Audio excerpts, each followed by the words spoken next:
Ladies and gentlemen, my name is Rabbi Yisroel Hahn. On behalf of Chabad of Spokane and the Jewish community, it's my pleasure and honor to welcome you to a special encounter with Esther Basch, also known as the Honey Girl of Auschwitz. Before we begin, I'd like to thank all those who helped make this evening possible. I'd like to thank Avista Foundation, Innovia Foundation, Washington Trust for their co-sponsorship. I want to thank the Davenport Grand Hotel for their hospitality and Black Ambassador Limo for their transportation. And thank all our volunteers who gave us a hand in this evening. Also, a special thank you to our musicians for setting the tone for tonight's evening with their wonderful, heartwarming rendition of some of our Yiddish beloved music. We look forward to hear more music later on tonight. Last but not least, I want to thank all of you for coming to hear Esther's story. It speaks volumes to see the strong turnout in the Spokane community again and again, that are here to hear not only the first-hand account of history, but hopefully to learn the lessons it teaches us. It is truly inspiring, and thank you so much for being here tonight. Of course, tonight's talk is more timely and relevant in light of the horrific attacks that took place on October 7th in Israel and the huge rise of anti-Semitism across the globe and even here in the United States of America. As a rabbi hosting an event centered on the Holocaust and the lessons we could learn from it, I would be remiss if I would not address the elephant in the room, so to speak. Namely, the worst massacre of Jews since the days of the Holocaust. If this is not a forum which I could confront this issue head on, I don't know what is. So I hope you will indulge me for a few minutes as I bare my heart and soul in a very open and straightforward manner.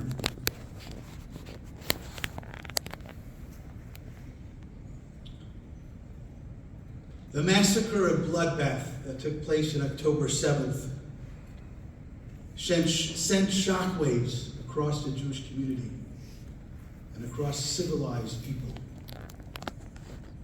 The Jewish community as a whole has been traumatized. And it awakened some positive things and some negative things.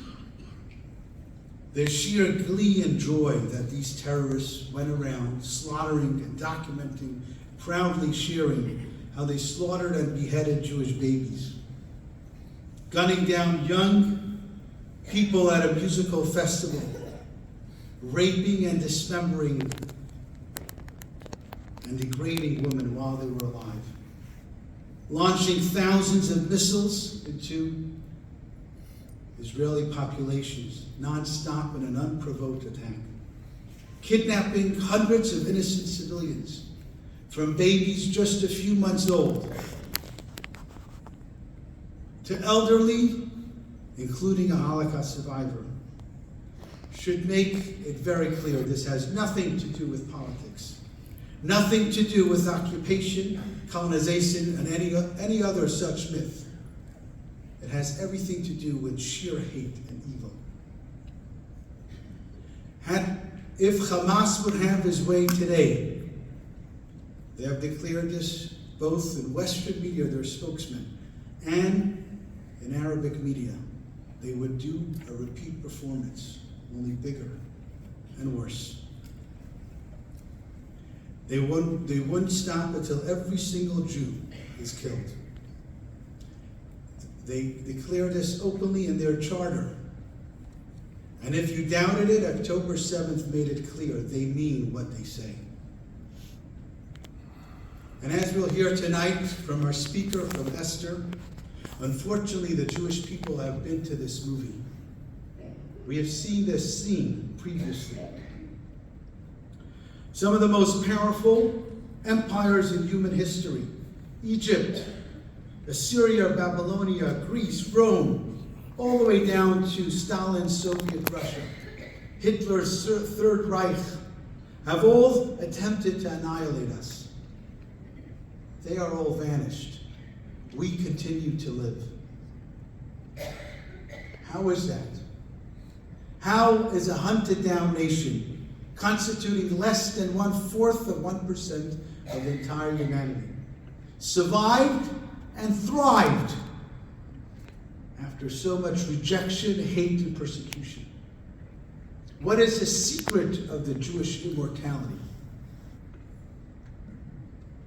There's one secret. There's one thing we have, one weapon that we had with us under all circumstance, and that is our Torah, our principles and values and morals that we live by, and we pass it to our children and our grandchildren.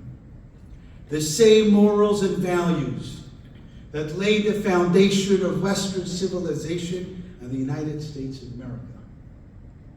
And the same moral and values the anti-Semites and those who seek to destroy us want to uproot and disdain to their core. Hamas wasn't targeting a piece of land.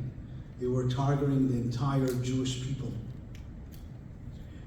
They wanted to destroy us because they oppose everything we stand for, especially our celebration of life. Someone very wise said, "We die to protect life. They live in order to die." It's very disheartening to see the reaction of so many people around the world. The war that Israel is now forced to wage. A survival war. We read the news, we see the dangers, we see the hate. We see the reports on campuses. There's a campus here in Eastern Washington that a mother who couldn't sleep for 6 weeks, her and a bunch of other mothers, the students can't walk in the streets. The professors are scared to leave their office because of the anti-Semitism that they see right here in Eastern Washington. Shame on them.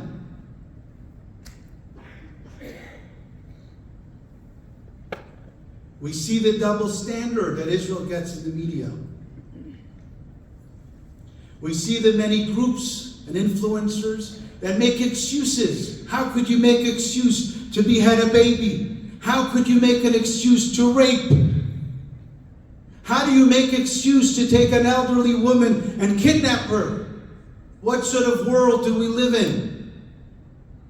Who are these people? But then, we look at the many friends and those who sympathize with Israel and the Jewish people. For every hater, there are many lovers. Thank God there are many good people out there who have the moral clarity and common sense to differentiate between good and evil. People who understand the lesson of history. They know that Israel's just a canary in the coal mine. And what starts with terror against the Jews never ends up with just the Jews. Eventually they go after everyone and everything good and decent. How many 9/11s do you need? How many attacks in the U.S. embassies and missiles from Iran proxies will the world realize that this is not a war against the Jewish people? Israel is just a small Satan, and America and Western culture is the great Satan. I suggest that Israel is the ultimate Rorschach test. The way people view Israel vice Hamas tells us a lot about their morality. Would you really like to live in a world where if your daughter is raped, your grandmother is killed, your aunt is taken hostage, and you or your government can't do anything about it, and has to wait for the next time they do it because they're going to do it and they'll do it worse. Is that the world we want to create for ourselves? There's no country that abhors or detests war more than Israel. The Jewish people pray 3 times a day, Oseh Shalom B'Romav, may God bring peace upon us. But what can you do when you're surrounded by people who seek to destroy us? We have no other choice. Roll over and die? Golda Meir famously once said, if the Arabs would put down their weapons, there will be peace. If Israelis put down their weapons, there will be no Israel. If one thing we could learn from tonight's talk, it's that never again is not a slogan. It has to mean something. Esther's daughter, who's not here tonight, Rachel, explaining why she and her mother go around the country and speak. And she said, Mom and I want to teach and reach as many people as we can so this will never happen again. Well, my friends, the test of never happen again is today. Unlike the 30s and 40s, we were blessed with an army. And we have a moral obligation to use it. Some may not like it, but something we have learned is we prefer to be alive than liked. We're not going to allow them to take us back to the dark ages. This time, we're not taking the acts of genocide lying down. As we often say, Am Yisroel Hahn. The Jewish nation continues to live. But there was also positive things that October 7th has awakened. In the past 8 weeks, us at Chabad Spokane have received countless phone calls of support, cards of support. We have seen a heightened involvement of Jews and reconnection with their Judaism. We have seen people who have been inspired to act, to do goodness and kindness in honor of Israel. It's time like this that I'm reminded what my mentor, the Lubavitcher Rebbe, said, that the best way to combat darkness and evil is by bringing light. By acts of goodness and kindness. It's an appropriate time to reconnect to those 7 Noahide laws, which mandate a principled behaviors of morality, decency, honesty, justice, compassionate, and a God-fearing society that cherishes the sanctity of life. My friends, Esther Basch, the honey girl of Auschwitz. She may be physically short and soft-spoken, but spiritually, she's a giant with a powerful message. I hope tonight's story will inspire us and motivate us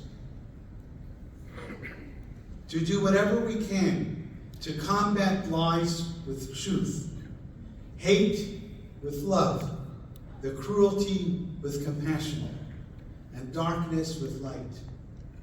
And may we merit the day that there will be no longer evil in this world, and a world where all of God's children could live side by side in good health, security, peace, and tranquility. A nation will not lift a sword against a nation. We shall no longer know of war. The times of Mashiach. And now, ladies and gentlemen, without further ado, please welcome our guest speaker from Prescott, Arizona, Esther Basch.